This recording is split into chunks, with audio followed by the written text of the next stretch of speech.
कलयुग कहा गया है। चारों युगों में कलयुग को शापित युग कहा गया है। धर्म शास्त्रों में भी इस बात का स्पष्ट वर्णन है कि जब कलयुग अपने चरम पर पहुंचेगा तब इस धरती से धर्म का नाश हो जाएगा और उस वक्त भगवान विष्णु कल्कि के रूप में इस धरती पर अवतरित होकर कलयुग का अंत करेंगे और पुनः धर्म युग की स्थापना करेंगे। पर दोस्तों, क्या आपको पता है कि भगवान श्री कृष्ण ने महाभारत काल में ही बता दिया था कि आने वाला समय यानी कि कलयुग कैसा होगा। इतना ही नहीं, भगवान श्री कृष्ण ने कलयुग के 5 कड़वे सत्य भी बताए थे जो आज कलयुग में देखने को मिल रहे हैं। दोस्तों, कौन से हैं वो 5 कड़वे सत्य? अगर आप भी जानना चाहते हैं तो इस वीडियो में अंत तक जरूर बने रहिएगा और अगर अब तक हमारे चैनल को सब्सक्राइब नहीं किया है तो सब्सक्राइब करके बेल आइकन को प्रेस कर दीजिए। तो चलिए बिना टाइम वेस्ट किए स्टार्ट करते हैं। दोस्तों, महाभारत काल में जब पांडव द्यूत क्रीड़ा में अपना सब कुछ गवा देते हैं तब उन्हें वनवास जाना पड़ता है। वनवास जाने से पहले पांडव भगवान श्री कृष्ण से मिलते हैं और उनसे कहते हैं कि हे भगवान, द्यूत क्रीड़ा में सब कुछ गंवाने के बाद अब हम 5 भाई द्रौपदी सहित वनवास जा रहे हैं। लेकिन वनवास जाने से पहले हम यह जानने के लिए उत्सुक हैं कि आने वाला युग यानी कि कलयुग कैसा होगा। उस समय के मनुष्य कैसे होंगे, लोगों के विचार कैसे होंगे और मोक्ष की प्राप्ति कैसे होगी।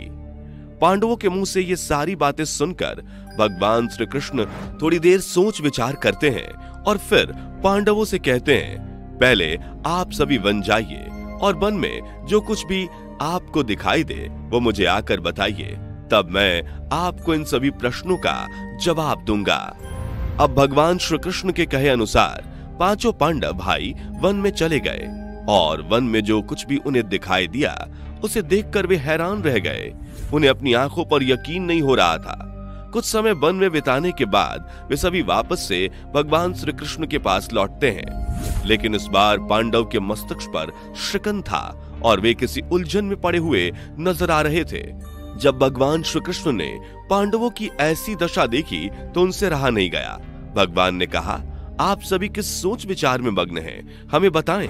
अगर संभव होगा तो हम उसका समाधान अवश्य करेंगे। भगवान श्री कृष्ण के मुंह से यह बात सुनकर पांडव पुत्र धर्मराज युधिष्ठिर ने हाथ जोड़कर कहा, हे माधव, हमारी शंका वन में दिखे उन दृश्यों को लेकर है जिसकी कल्पना हमने सपने में भी नहीं की थी। इस पर भगवान श्री कृष्ण कहते हैं, आप सभी एक एक करके मुझे विस्तार से बताएं कि आपने वन में क्या देखा। इस पर युधिष्ठिर सबसे पहले कहते हैं, द्वारका नरेश, हम सभी पांडव भाई वन में पहुंचकर अलग अलग दिशाओं में भ्रमण के लिए निकल गए थे। जब मैं अकेले वन में भ्रमण कर रहा था तो मैंने वन में 2 सूंड वाले एक हाथी को देखा। अब आप मेरी इस शंका को दूर कीजिए कि भला एक हाथी के 2 सूंड कैसे हो सकते हैं। अब अर्जुन की बारी होती है। अर्जुन बताते हैं कि उन्होंने वन में एक ऐसे पक्षी को देखा जिसके पंख पर वेद की रचनाएं लिखी हुई थी और वह मुर्दे का मांस खा रहा था। अर्जुन के बाद भीम बताते हैं कि उन्होंने वन में एक ऐसे गाय को देखा जो अपने बछड़े के जन्म के बाद उसे इतना चाट रही थी कि उसके शरीर से खून आने लगता है। इसे देखकर मैं हैरान रह गया कि कोई माता अपने बच्चे के साथ ऐसा कैसे कर सकती है। अब भगवान श्री कृष्ण सहदेव से पूछते हैं कि सहदेव, तुमने वन में क्या देखा। इस पर सहदेव बोलते हैं कि मैंने वन में एक जगह बहुत से कुएं को देखा, लेकिन हैरानी की बात यह थी कि जहां आसपास के सभी कुओं में पानी था वहीं बीच का कुआं पूरा खाली था। बीच का कुआं गहरा भी है फिर भी उसमें पानी नहीं है। ऐसा कैसे संभव है। अब नकुल आगे बताते हैं कि जब वे वन में भ्रमण कर रहे थे तब उन्होंने एक भारी चट्टान को पर्वत से लुढ़कते हुए देखा।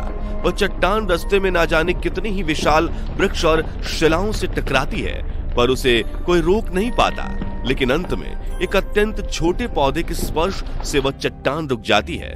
अब युधिष्ठिर भगवान श्री कृष्ण से कहते हैं कि हे वसुदेव, हम भाइयों ने वन में जो कुछ भी देखा वह सारा विस्तार से आपको बता दिया। अब आप हमारी शंकाओं को दूर करते हुए इन सभी दृश्यों का अर्थ बताइए।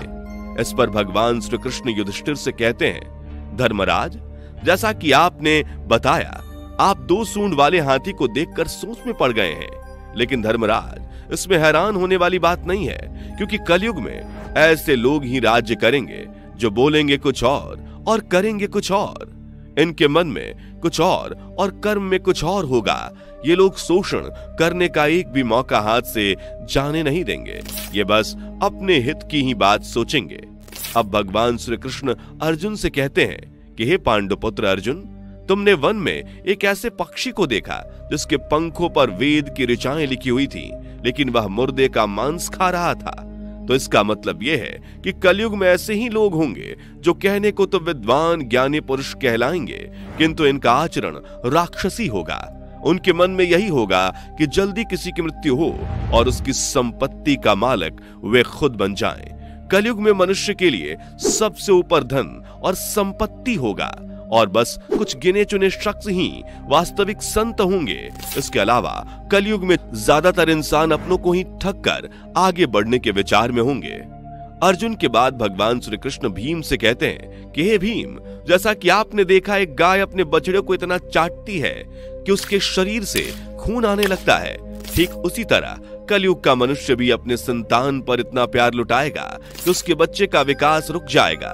एक माता की ममता अपनी औलाद को मोह माया और संसार में इस तरह बांध कर रख देगी कि उसके बच्चे का जीवन नष्ट हो जाएगा।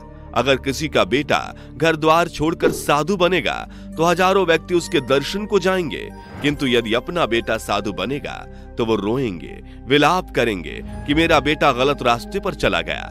दोस्तों, यहाँ भगवान श्री कृष्ण जीवन की वास्तविकता को बताते हुए कहते हैं कि इंसान को यह समझना होगा कि तुम्हारे पुत्र तुम्हारे नहीं बल्कि उनकी पत्नियों की अमानत है, और पुत्रियां उनके पतियों की, और तुम्हारा यह शरीर मृत्यु की और आत्मा परमात्मा की अमानत है।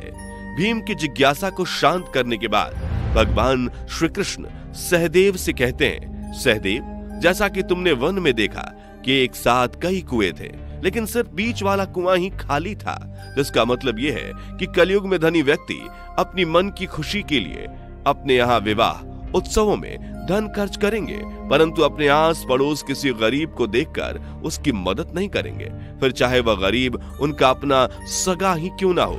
अपनी मौज मस्ती के लिए, खुद को खुश रखने के लिए वे शराब, कबाब, फैशन और व्यसन में पैसे उड़ाएंगे, किंतु किसी के आंसू को पोंछना वे अपना कर्तव्य नहीं समझेंगे। कलयुग में अन्न तो होगा और धनी लोग उसका उपभोग भी करेंगे, लेकिन गरीब एक एक दाने के लिए तरसेंगे और ऐसे ही मर जाएंगे।